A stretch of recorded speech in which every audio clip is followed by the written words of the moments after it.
BBC radio icon Tony Blackburn has spoken about his challenging feud with television star Noel Edmonds.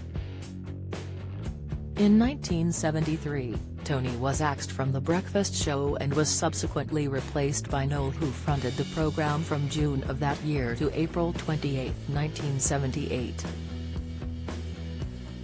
Tony, however, was the first ever radio DJ to be heard on Radio 1 when it officially launched in 1967 and remained in the role until his subsequent exit.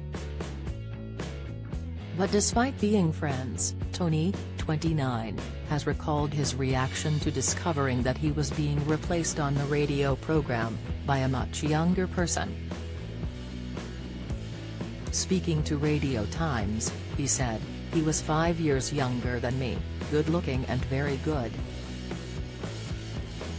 I was married and had a child and thought this guy could be challenging me a little bit, and he did. We're great friends, but it was frosty between us for a while." This isn't the first time the pair have had a frost friendship, as Noel hit out at a string of his former Radio 1 colleagues appearing in a TV documentary titled The Curse of Noel Edmonds.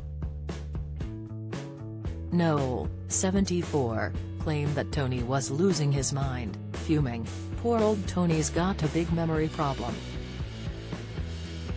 I always wondered whether he realized that Capital Gold is actually an oldies station."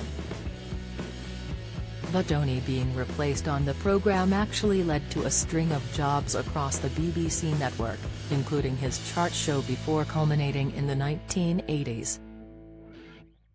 Tony was left stunned when it emerged he was axed by BBC Radio 1 after a conversation with a commissionaire at the station. During his mid-morning show, he would often take cheeky calls from listeners which he said were quite outrageous.